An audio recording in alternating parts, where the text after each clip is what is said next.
All right, so good afternoon again. My name is Janine Smith. I am one of the managers of training and technical assistance. Thank you all for joining me today for the Mentoring Matching Grants information session. We're going to spend, like I said, about an hour today going over the application, RFP, allowing you to ask questions, and making sure that everyone is up to date on what's happening with this grant cycle.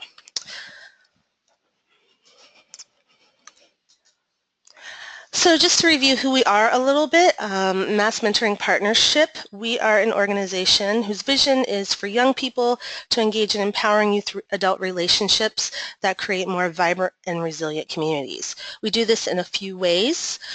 This is through training and technical assistance. So for those of you who have attended any of the trainings done by myself or Nate, my colleague, received site-specific technical assistance. Public awareness and advocacy, so we have a lobbyist on staff who is able to work with legislators and public officials to access this funding for us. And then field resources. This grant is one of those. We also have an ambassador of mentoring, a AmeriCorps program. That's one of our field resources. And then I know many folks have received tickets to different events for match activities. That's one of the other resources that we provide to the field. So I'm Janine. I'm one of two managers of training and technical assistance. This slide shows you all the ways that you can get in touch with me if you need to find me. If you feel like tweeting or Facebooking, you can use the hashtag MMP training. I've been with MMP since March 2015, so I hit my year anniversary, and it's been a great time getting to meet and know all of the programs here.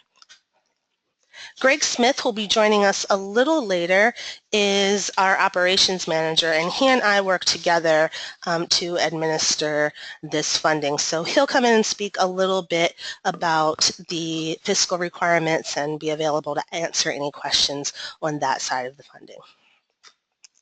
So our agenda today, just to review, we're going to go over our objectives, make sure we're on the same page, some housekeeping details, and then we're really just going to walk through the RFP and application in detail, have some time for question and answer, and make sure you have all the available resources that you need to apply for this funding. Our objectives, we want to make sure everyone understands what MMP's role in both the grant process and providing any ongoing TA. So if you need assistance in filling out this application or TA in other areas as well. The purpose of the mentoring matching grants, explain the RFP and review the submission requirements. We're going to review the narrative and budget documents and also, again, respond to questions.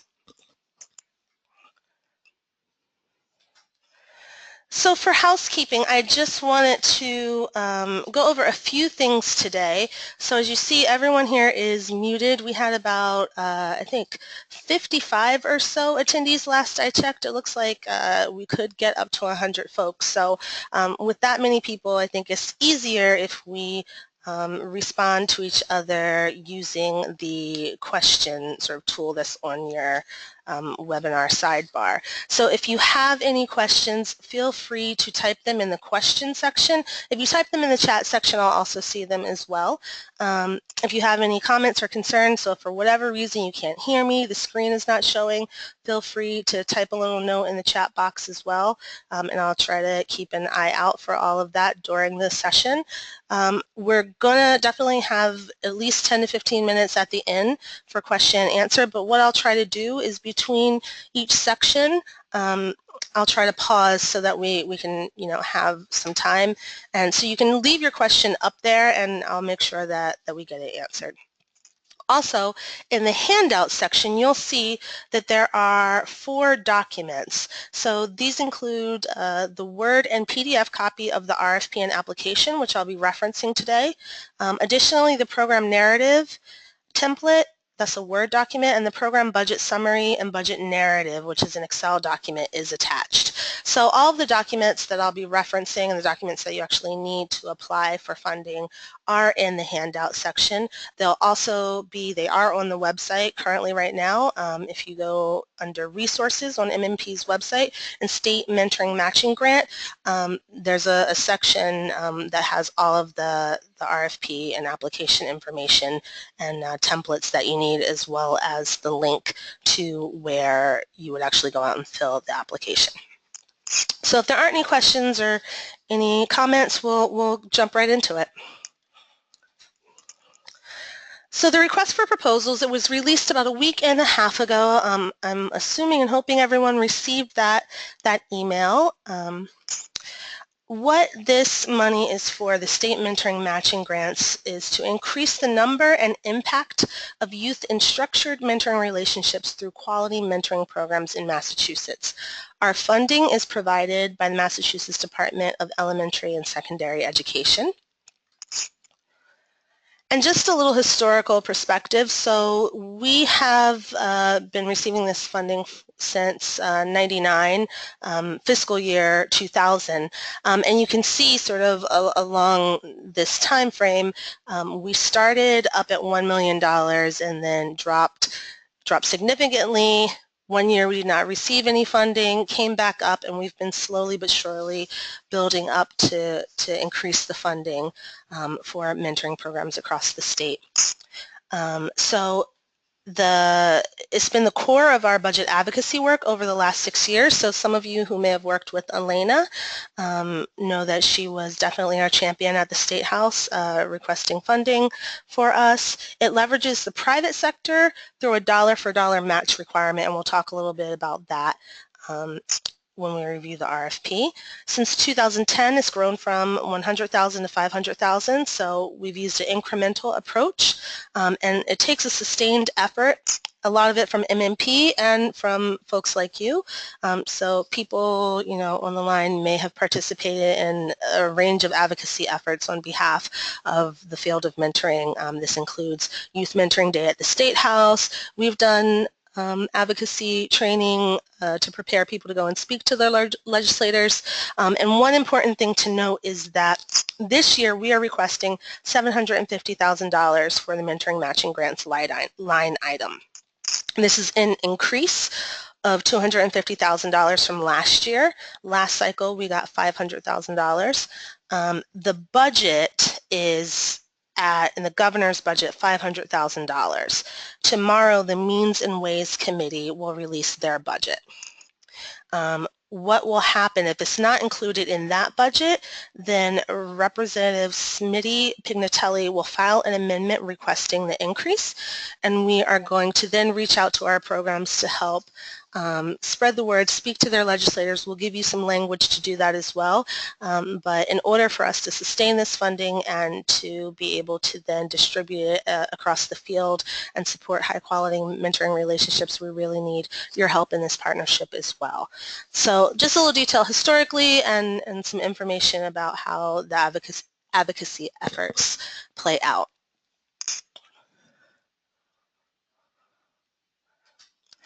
So the request for proposals, so it is a 2-year cycle. That is fiscal year 2017-2018. This is the second year that we have done a 2-year cycle, or the second time. Last year we tried it out, and what we found was it allowed programs to be a little bit more thoughtful in terms of sustainability in their approach to program planning. So if you know you have 2 years of dedicated funding, it allows you to really focus and hone in on some key things in your program. For us, just from an efficiency point of view, it also helps us to be able to administer the grant in an efficient manner and not have to spend so much time in terms of the application and review process and all of that. So we're going to try it again for this 2-year cycle. So that means folks who, if you apply and receive funding, you'll be receiving funding for both fiscal year 17 and 18. All of this funding is contingent on budget approval, so once we hit the end of fiscal year 17, there's a small reapplication process. We'll still need to do the same type of work that we do at the State House to ensure that we have that funding at level set or that we get an increase. The proposals are due Monday, May 16th. And you submit online, which is a completely new process this year. What that means is prior to that, we were, asking folks to mail in applications, and this year we've moved everything online so that we're able to have you upload documents, able to have you fill out the application, come back to it, save paper, keep everything streamlined. I'm looking at the question. It seems that the documents may not be working in terms of the handouts. If you want to follow along with those documents, you can go to our website and you should be able to pull those right from our website. So you should be able to do that if you need them. Again, they'll be available after the presentation as well. But if you go to massmentors.org, go to the resources section and go to financial resources, state mentoring grants, you'll find those documents in the application section. So in terms of program eligibility, what we are really asking is mentoring programs. So this funding is for formal mentoring programs. You must meet a demonstrated need. Your program has to be in existence for at least 1 year. Your program must be a member of Mass Mentoring Partnership's Quality-Based Membership Initiative. This is a new feature this year. We're asking that all of our programs who are applying for this funding join our network. A little bit about that. So QBM, Quality-Based Membership, is an initiative that really seeks to look at mentoring programs using the elements of effective practice to ensure that you're meeting standards across those 6 elements. The affiliate level membership, which is our entry level membership, is really just an online application, you letting us know what type of program you run, what's your mentoring model, so really just information sharing. Once we receive that application, you join our network, you're in our database, you get access to discounted trainings and other programmatic opportunities. Once you're ready to move forward in the process, the next level is associate partner. And so that is really where we dive into the elements of effective practice and look at those standards. And so wanting to see, so what do you do for recruitment? How do you do that? Do you have a policy around that? There are certain standards that we ask programs to meet. They're required. Some are just suggested and good things to have, but of, I think, about 58 standards, we ask that programs meet 32 of those required standards. MMP works with you, provides technical assistance to be able to help programs meet those standards, and once they finish that process, so that from the start of which you fill out the assessment to the end when we've reviewed all your documents, we build a work plan with you, you then move to partner level. That is the highest level of membership that you have at MMP. Every 2 years we ask our partners to renew, and that's just a review of materials and making sure that you're still performing at that high quality level. So we're asking that all of our programs at the very least come into the network at affiliate level, which again is just an additional application that's online. You can find that information on our website as well. One detail that's really important moving through the eligibility is programs must have an academic outcome of improved attitudes towards schools. We realize you have a lot of other outcomes depending on what your program design is, but because the funding is from the Department of Secondary Education, that is one outcome that all of the programs must meet. Does not mean you need to be a school-based program, does not mean that you need to have academics sort of as the main goal of your programming, but you must be able to show that the young people, the youth who are going through your program are improving attitudes towards school. A few other key definitions. For the purposes of this funding, a mentor is an adult, volunteer, 18 years or older. A mentee is a youth between the ages of 6 and 18. Again, that's because the funding is from the Department of Secondary Education. The ratios that we're looking for are 1-to-1 and no more than 1 to 4. So if you run a group mentoring program, you're eligible for this funding. And mentors and mentees meet an average of 4 to 6 hours per month for at least 8 to 12 months. So again, borrowing from the elements of effective standards, just looking for what we know are indicators of high quality mentoring. So the administrative requirements, once you receive this funding, you will be asked to do 2 programmatic reports. So there's a mid-year and a final, so that's for each year. 2 financial reports, again a mid-year and a final. Host a site visit by MMP staff if requested. To receive the money, you have to do grant disbursement requests, and Greg can speak a little bit more about that. The funding is a reimbursement actually, so what we will do is sort of ask you, would you like to be reimbursed monthly or quarterly, and then we'll ask to show evidence of sort of where that money was spent and where the match comes from, and Greg can walk through that process when he talks about fiscal management. And then for public awareness and sort of advocacy work, we'd like you to include your logo and program materials, and also we would ask that a press release is issued or some other way to publicize that you've received this funding.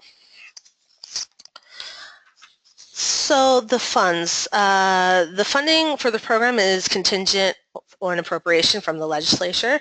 In terms of portfolio diversity, we like to make sure that we have programmatically diverse programs, geographically diverse programs. So, you know, if you were looking at our cohort this year, we funded 34 programs from across the state. So that's everywhere from the Berkshires, Western Mass, Central, Metro West, here in Boston, Dorchester, Roxbury, Mattapan. We've got programs in Lynn and Lawrence, all the way down to the Cape and Martha's Vineyard. So we definitely want to make sure that we're supporting mentoring in all corners of the state, and that's something we pay attention to when we're looking through our portfolio. The terms of the grant, so it's a dollar for dollar match required from non-state sources. The match can be cash or in kind. The funds are authorized for use from August 1st, 2016 to June 30th, 2016. The first payment cannot be received until October, and again, Greg can walk through that, but that's where the fiscal year starts right in August. Again, the use of the funds, you can use it to do volunteer recruitment, orientation and service training, evaluation, some administrative, and some indirect costs. Really, whatever, if you're writing your narrative, we're just looking to understand what it is you're doing to provide high quality mentoring, how do these funds support that, and be able to support that in your application. Things that it cannot pay for are equipment, stipends or living expenses for program participants, and matching funds to host an AmeriCorps member. And actually, I believe we've changed that this year. The stipend or living expenses for program participants, we actually have some flexibility on. So for people who have questions about that, feel free to follow up with me afterwards if that's your specific situation. We realized that for some organizations, it makes it challenging in terms of recruiting mentors, and they have certain models that allow for mentors to receive stipends or be paid. And specifically in places where there's either a high need or specific populations, we didn't want to penalize those programs for that particular model. So definitely ask me about that, and I'll update that for the PowerPoint to come back out. The submission requirements are the grant application is due by 5 p.m. on May 16th. I believe that is a Monday, so all of your information is due online. We have templates provided online for you for the narrative and budget form. It must be double-spaced, no more than 10 pages, and late submissions will not be reviewed. So at 5 p.m. I'll be pulling everything off of the website and actually probably closing the application as well. This is just a screenshot of the beginning, or actually this is a screenshot of our website, and if you go to Mentoring Matching Grant Application Materials, that's where you'll find the information including the PDF and Word version of the RFP and application, and you can use that to sort of use as your working document and follow along with. Access the actual online application, and your templates for the program narrative and the budget summary form and narrative are also there, and the full requirements are listed there. The review and selection process, so once we receive all the information, sort of sort through it, organize it, in June we will be doing both an external and internal review. So members from the community who obviously don't have a conflict of interest, who are familiar with the mentoring world, familiar with the type of work that our programs do, and then internal staff review as well. The final review and approval will be by the Board of Directors, and then we hope to be able to let folks know whether or not they receive funding by July. So I'm going to pause here for a moment before I start walking through the application. Are there any questions about that basic information that I just provided to folks? You can type them in the question area.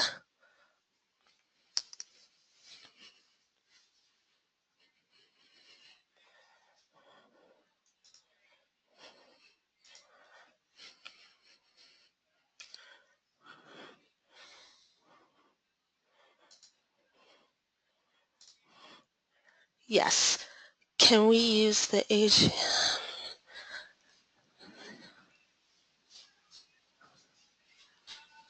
So Lena, I see your question. It relates to budgets. I'm going to actually wait until we walk through that section with Greg, and I'll make sure that he's able to refer to that question. So just hold for that. And then Florencia, the amount requested will be divided into 2 fiscal years, or do we? So no, you do not need to reapply, but that's a good question. So what the amount that you're requesting, if you go into the application, that is over the course of what we'll do is, so if you request $25,000, that is, you're requesting that for each year. So your total would be $50,000 over the course of 2 years. So that's a great question. So in the grant requested amount, put the amount that you're requesting for sort of 1 year of funding. You do not have to reapply. If we receive the funding from the budget, then that money will be there for you. In this past year, actually, we received an increase. So once the budget came out and we understood that we moved from $400,000 to $500,000, what we actually did was asked programs if they wanted an increase. To be able to increase the funding for your program, we asked for folks to show that they were serving more young people. So if you were able to serve more mentees, then you were able to access additional funding, and we then sort of walked through, readjusted those numbers for folks, and just sort of looked at all of your reports from last year, and awarded, if you will, that funding again. But it's a 2-year grant. It's contingent upon budget approval, but once you're in for that first year, it's pretty much guaranteed for the second year. I see a program, our funding is geared towards parents. So if the mentee for this particular funding, it needs to be a youth-adult relationship. So again, that means the mentor must be at least 18 years old or older, and the mentee needs to be anywhere from 6 to 18. So it's about traditional mentoring, pairing youth and adult in empowering relationships.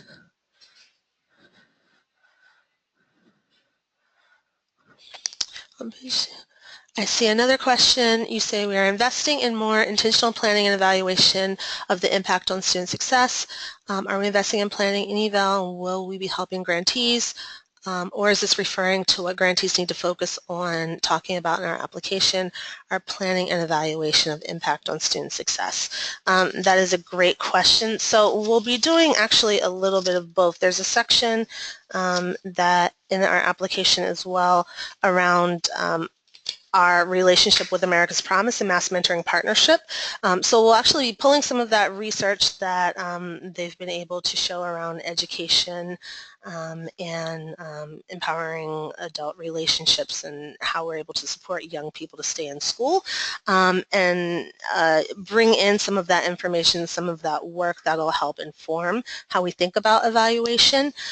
In terms of what we're asking you to do for evaluation, it'll typically be what we've done before, so really just showing those outcomes towards student success in terms of attitudes towards schools. I hope that was helpful. We're going to get into the actual application and what we're asking for, so if you have additional questions about that, I'm happy to follow up on that. So let's move through the rest of the application, and then we'll follow up on some of those other questions at the end of our time together. All right, so this is our screenshot for the online application. If you click the link that is on our website, you'll be able to access the application. If you are not a member in our quality-based initiative, you will not be able to find your organization or mentoring program in this drop-down box, which is on the bottom of the screen here. Our database is connected to those initial applications, but we need you to fill out the quality-based membership application if you're not a member, and then once we sort of review that, we'll put you into the database, and then you'll be able to find your organization or program there. So it'll be probably a day or two turnaround. We'll email you and let you know that you're up in the database. So if you don't find yourself there, that means that we do not have you in our database as a program in our network.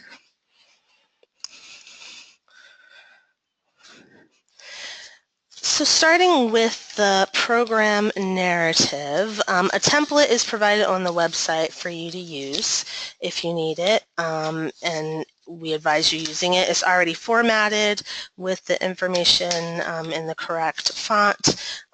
We have a 10-page limit, double-spaced. The margins are already set, so if you choose to use that template, it's provided for you. Otherwise, upload a Word document that adheres to these requirements. So in the history and overview section of the application, we're asking you to briefly describe your program. So a mission statement, tell us a little bit about when you started, and then sort of the progression of your program. The second question we ask is around cultural responsiveness. As you know, MMP has elevated cultural responsiveness to our second goal in our strategic plan. So it's really important for us that in the field we're doing this, and that our partners are practicing this and able to speak towards this in their work. So we'd like you to discuss how you do this in your program practices, your organizational leadership, and community partnerships. And so that could look like a variety of things. You could share with us also, if you've had some successes in that area, but really what does cultural responsiveness mean to your organization in those three key sort of areas of your organization. So this is the newest sort of largest update that we've made to this application. Folks who have received funding before probably remember this as the area where we discussed sort of the elements of effective practice and asked you to describe each program standard. So what were you doing around recruitment, around screening? Reading the new elements of effective practice, one of the things that stuck out to us is, I think on page like 4 or 5, is one of the sort of start to the book, is how strongly they suggest that programs have a theory of change. And that's really going to be able to help programs to really think about who they're serving, why you're serving, what type of change you're looking to make sort of for the young people, for the community, for the mentors, and how you're going to do that. So it's something that across all types of programs we ask, or the EEP asks for programs to think about and to develop. So for us, what we've done is break down some pieces of that and ask you to describe your target population. So that's really looking at who are the young people you're serving and why are you serving them. Your intended impact. So when you develop this mentoring program as you're serving young people, what are you trying to do? What is the impact? What is the change that you seek to make? The program design, how is your program organized? How is your program structured? How is it designed to achieve this impact for that particular target population? And then the needs, the context, and the circumstances. So externally, sort of why this program? Why doing it in the way that you're doing it? What are some sort of circumstances or contexts? What does the landscape sort of look like to be able to help us understand why your program needs to function in the way that it does and why you've sort of developed your program in the way that it does. Some people may have visual forms of this. Some people may have heard this referred to as a logic model. We would like it in narrative form. So really letting us understand really the theory, the core behind your program. The next section is intended impact and outcomes measurement. So this is where we're asking to understand how your program is going to measure the required outcome of improved attitude towards school. So if you're using a particular survey tool, if you're using report cards as well, what are you using to measure that? How are you going to do that? What sort of indicator are you looking for? What does success look like to you? So you might say, we anticipate that 90% of students will show an improved attitude towards school. We plan to measure this through student survey, mentor surveys, combined with report cards. So also letting us know any past successes regarding outcomes, and then how's the information gained been used to improve the program. So other measurements that you're taking for your additional outcomes that your program has, how is the information from all of your evaluation been useful to strengthen your program? The proposed use of funds, again, we really just want to know, so what do you plan to do with that? Is it going to be for recruitment? Is it going to be for orientation to strengthen that? So how do you plan to use the money and why? And then organizational capacity, this is important for us because we want to know what staff will be working with the program. So who is your program coordinator or who's sort of running the mentoring program. Important to note, we require programs to attend meetings and trainings throughout the course of the year if awarded this funding. So we typically have a kickoff and then 2 additional training opportunities or meeting opportunities. So the staff that you name in this grant, these are the folks that we'll be looking for. We're really hoping to use these opportunities to strengthen your program's capacity to serve young people. So we want to have some consistency around what program staff are coming, right? It should be people who have interaction with the mentoring program, people who have some responsibility with the mentoring program. So for instance, you might say that we have an ambassador of mentoring who's doing some of this work, but there should certainly be some other program staff that you're listing here. Additionally, how will your organization financially manage the program and grant requirements? So we're looking for what are the processes, what are the management systems that you'll be using. So if M&P were answering that question, we might say, we have accounting codes and cost centers to track expenses and revenue. We use QuickBooks as an operational system, and we also have an external accounting firm to process transactions. So just letting us know that you have the capacity to manage the funding that you'll be requesting. And then describe any areas where you'd like to build capacity as an organization to better serve young people and how M&P can support you in that request. For the community partnerships and public awareness, so how do you collaborate with other providers to better serve young people, and how are you going to raise awareness? So how do you let stakeholders know that you received this grant and how it impacts your program? So what I'm going to do for a moment is I'm going to turn it over to Greg because I want to make sure that we have time for him to walk through the budget sections. I see that we have questions here on some of the programmatic pieces, so when I come back, we'll discuss those questions as well. And Greg, I'll make sure that he's able to see any other, I'll highlight any financial questions, fiscal questions that we ask. But I'm going to turn it over to Greg Smith, who's our operations manager, right now.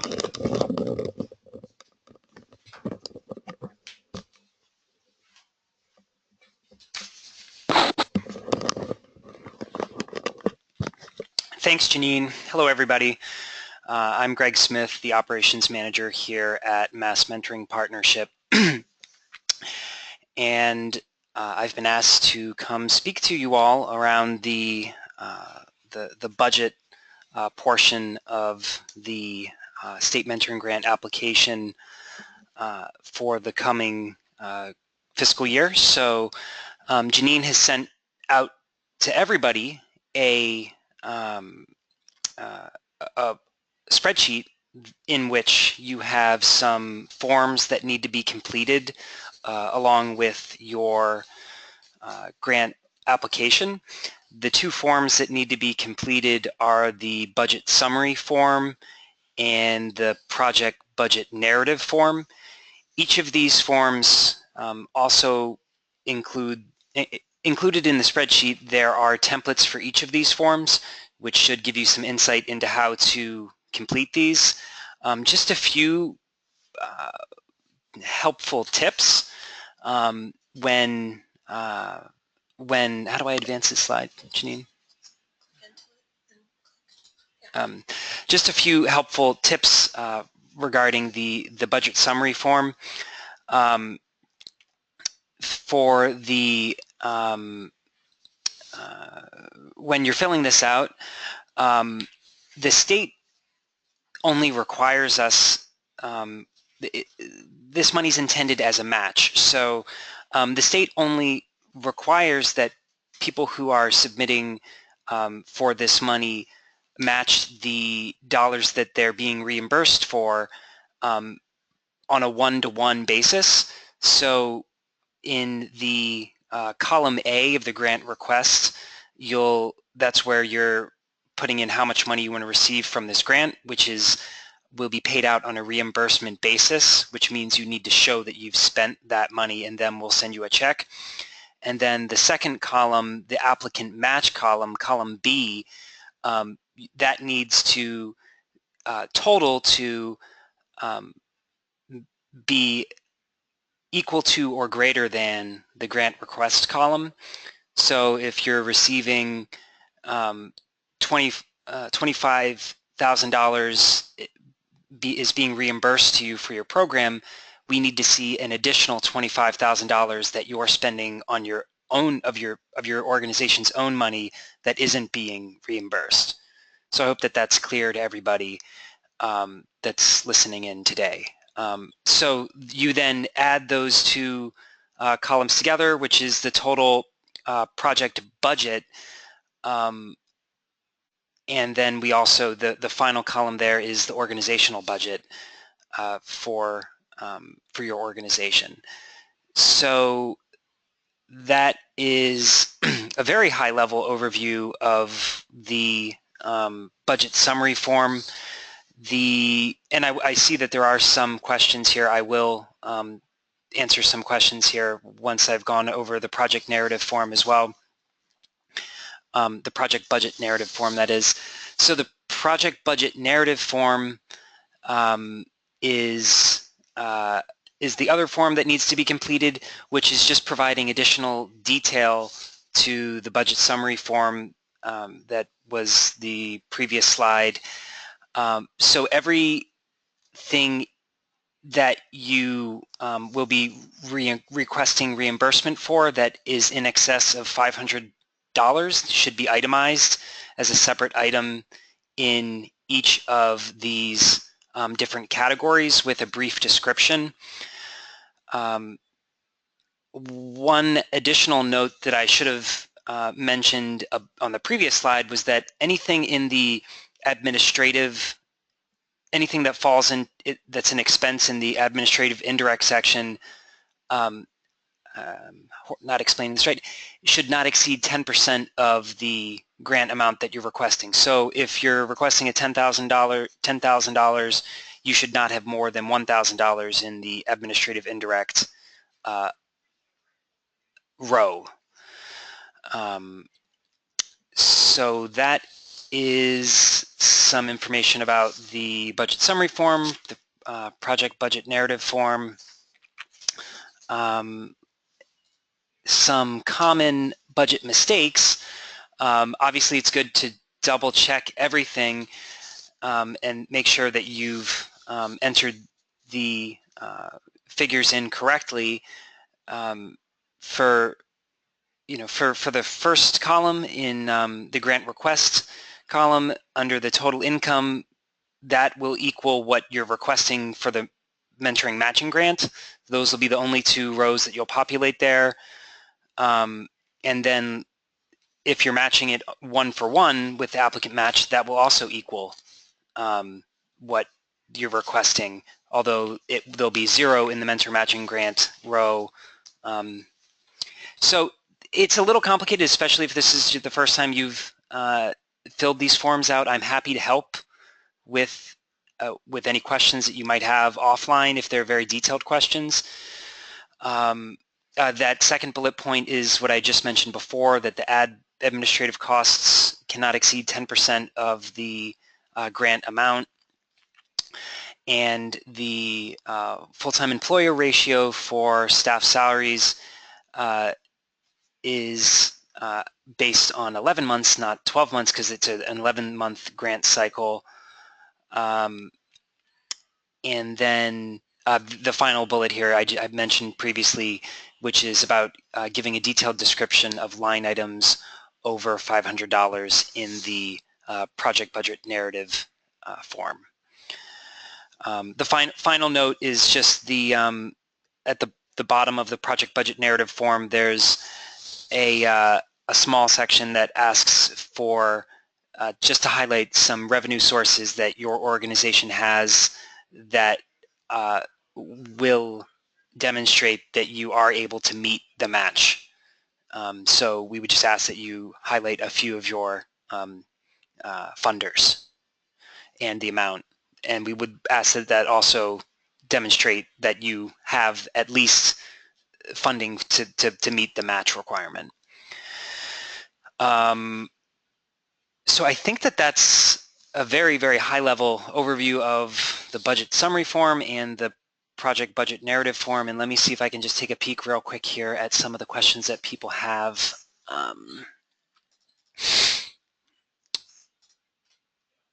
So Lena's question, is that okay? Let me use the org and what is an AGM?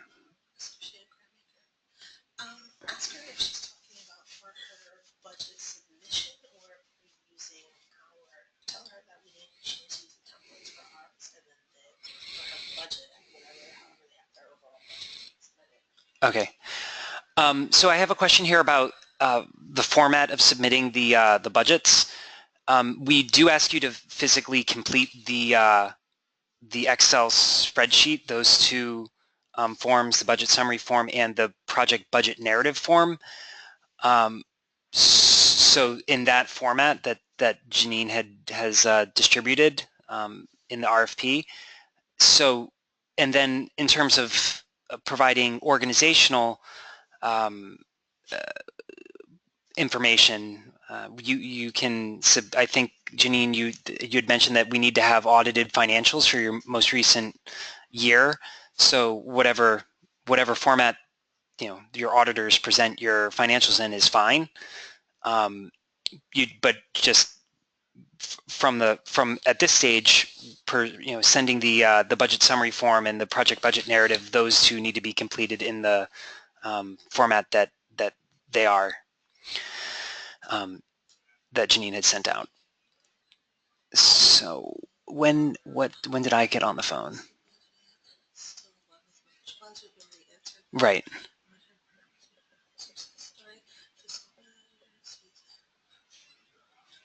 those are it for you. Okay. Great. And then one quick note about if you are selected, and I think we're going to have a kickoff presentation or a kickoff meeting as we've done in the past once everybody's selected to receive funding for the coming year. But just a quick note that when funding amounts are finalized, I'll be sending out a grant reimbursement worksheet that you'll be using to submit your reimbursement requests just to receive the funding. And when you complete those, that worksheet, you'll be asked to provide a copy of your organization's general ledger to serve as supporting documentation for the reimbursement request.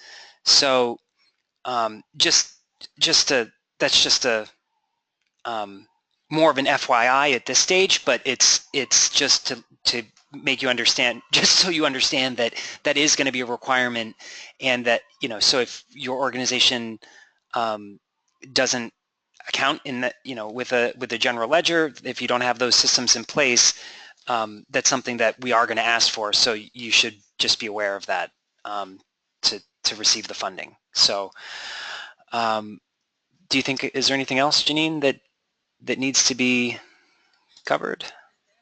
Oh, there's a question here about the 10% cap on the indirect. So what the 10% cap is on the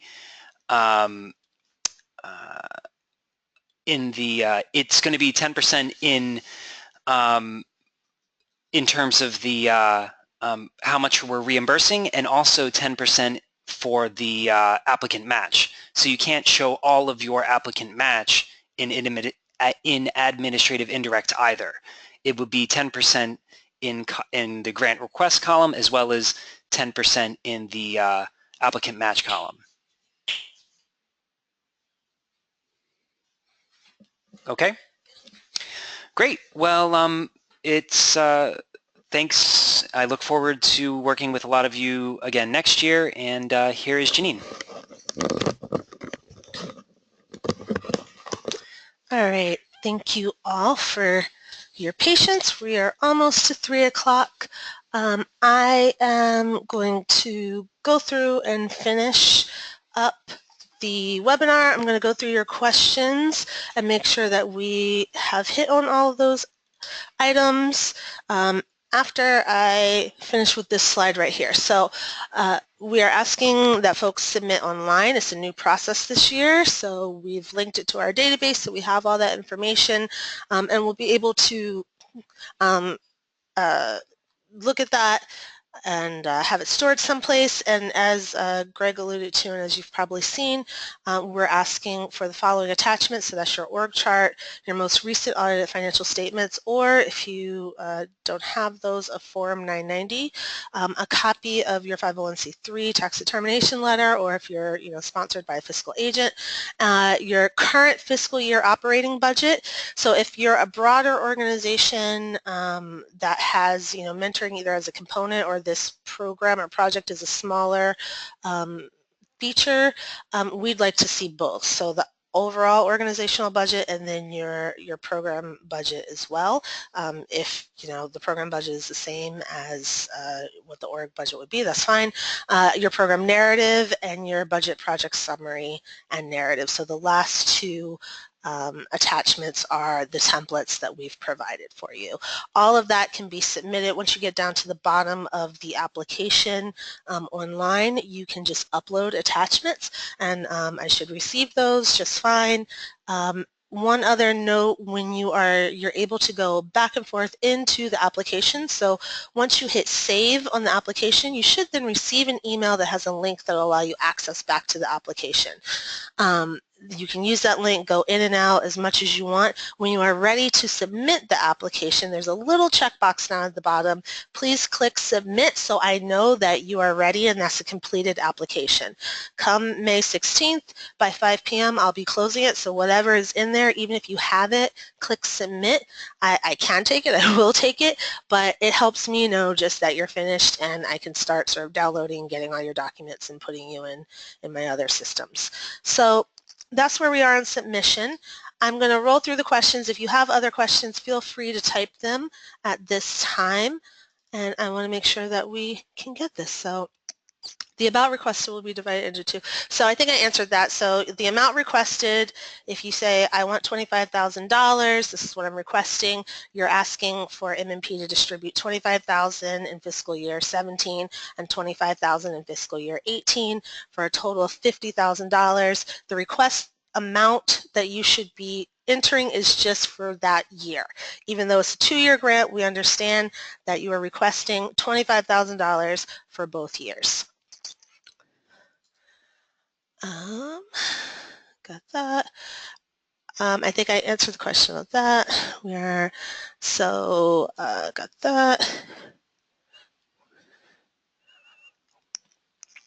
So if our program serves youth age 14 to 20, would we need to ensure funding only goes towards the matches where the mentee is 18 and under? So yes, internally, how you manage that, that is, for you, but we are trusting that if you apply for programming for a certain age group and we state that it needs to be 18 or under, that you are for that particular project, when we ask you how many mentees, and I think in the application we ask sort of what the ages are and percentage breakdown, that you have selected mentees that are in the age range that we're asking for.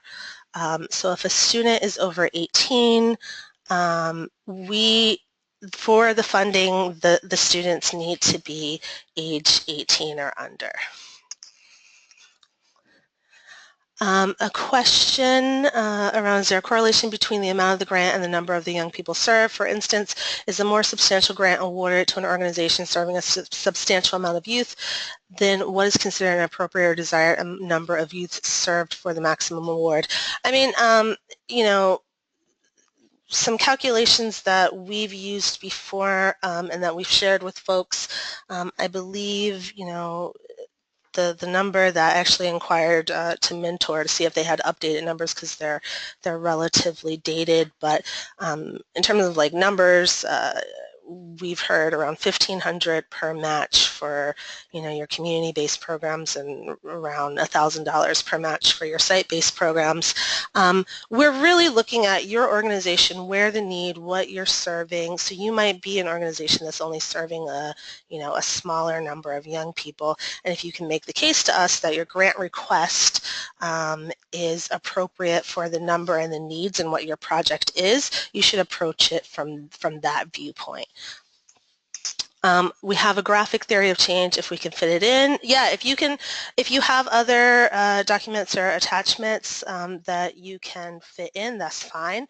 I would suggest putting it into the Word document, because I'm not sure that you'd be able to attach 2 things. I only have a given number of slots in the applications to upload, so it would have to be included in that narrative. If you can get it under that, I think that page limit, then you're all set. It asks when we first learned of MMP. So if there's information on the application that you don't have, so something like when we first heard of MMP, just to the best of your ability, answer. So it might be, I know that we've been receiving this funding for 5 years. You probably heard of us 10 years ago. That is fine. It's just, that's internal for us, just to understand sort of the relationships with organizations. We have record of that, but we're also asking to see what our organizations are reporting in that area. I know some people, your fiscal manager is not on this. We are recording this, so this will be up on the website hopefully by Friday. So the full webinar with this Q&A will be loaded onto the website under the Mentoring Matching Grants area on Friday. And I have everyone's email, so I believe I can also, if not send out the actual file, send a link to where it's placed. Question about the success story. Can this be an individual match success story? Are you looking for a success story on the program level? That's a great question. I think you're referencing page 16.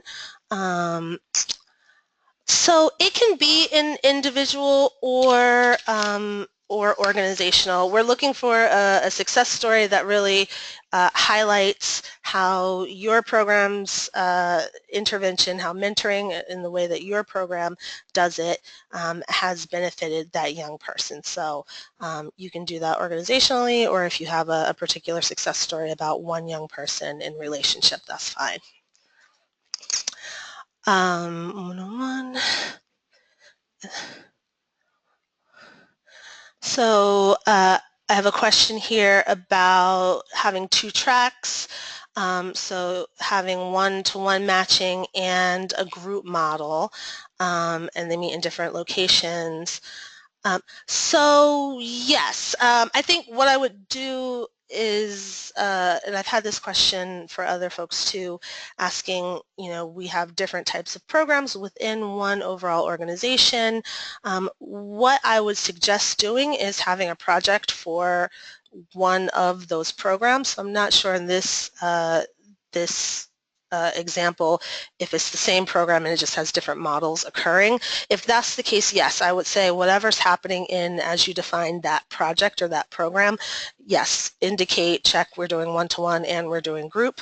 But if you're an organization, let's say, who does community-based and site-based, and you have lots of different programs operating in one organization, each project is its own specific application actually, right? Because you'd have different people, you'd have different, or in theory you might have different people, different needs for that program.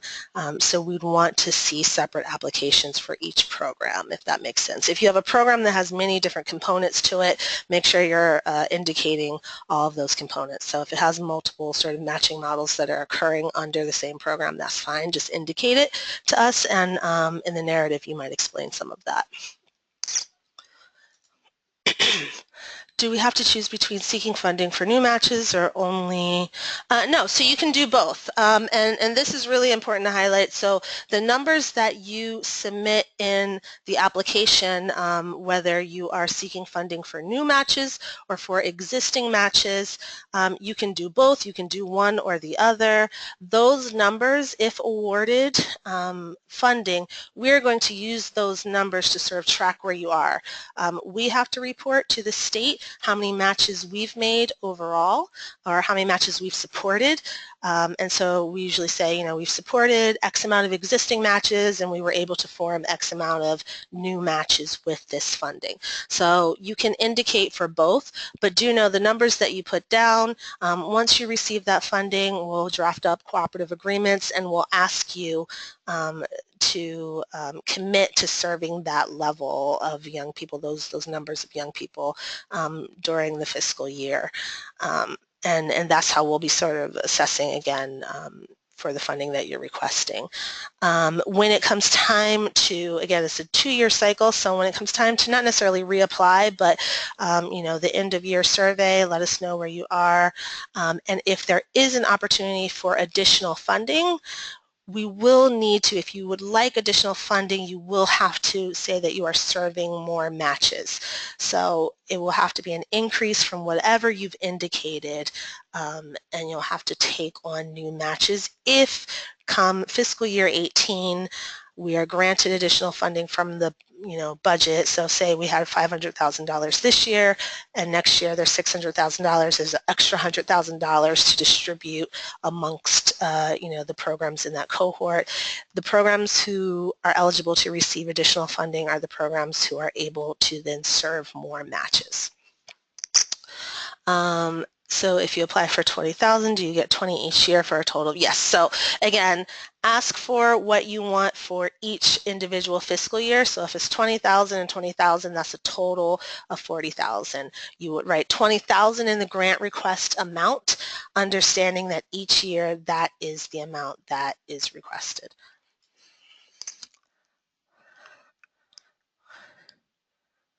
So one of the items on the checklist is the organizational budget and the mentoring budget, which is separate from the M&P budget forms. Yes. So we want, and it seems like a lot of information, but what we are asking for you is because for some folks, they, their programs may be requesting funding for just a specific project, which is not their overall even program budget. So we want to have that level of detail for people who, your program budget is the same as the project budget. This, funding may represent most, if not all, of your budget. We're still going to ask for those organizational budgets, the program budget, and then we still need you to fill out the templates that we provided. So the budget summary and narrative form, especially because we want to see exactly the breakdowns of what you're requesting and have some additional information for that. So the organizational and the program budget, those are existing documents that you have, whatever format that you have them in, you may send them to us. The budget summary form and the narrative, we're asking for the Excel template that we've provided. We talked about the CAP. How specific do we need to be about admin in the budget narrative column? I believe Greg may have answered that. I'm going to defer that question to him. So Kate, if you don't feel like that was answered, I'll follow up with you afterwards to make sure that Greg can provide some additional detail on that. It asks about our racial demographics of the mentees on the wait list. We don't meet our new mentees until September. How do you answer that? So I believe, and unless I'm mistaken, the application that's online and the one that you should have only asks for racial and ethnic demographics for the mentees that you are serving. And so if you, due to the way that the sort of fiscal or program year breaks down, if you don't necessarily know the exact numbers for what that would be, you can give us information from this year, assuming that it would look largely the same, and you might highlight that somewhere in your application. But I believe we're only asking for the ones that you currently have in your program. And then can we send the attachments as a zip file? No, I'm going to ask that just so they're all in one place to be able to upload them onto our application, which is online. We'll be getting a large number of applications, and it just on our side makes it a little bit more efficient and easier for us so that they're all sort of maintained on that back end. And should something happen, and if we need to sort of look up this information years to come, they'll all sort of be maintained in this database that we keep. If you have problems uploading your files, if the space, as far as I understand, we've done this process now with our Ambassador Mentoring program, and folks were able to upload similar types of information. We were asking for budgets and all and other information, so it seemed to work out. So if you have a problem, feel free to reach out to me, but we're asking for everyone to upload it in the application that's required.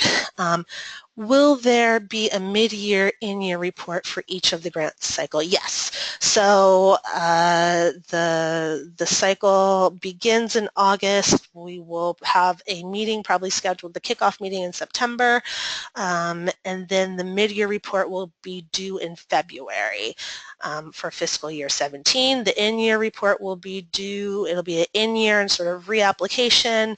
By then we'll have an idea of what kind of funding, if there was an increase, what that looks like. So we'll be asking if you want additional funds.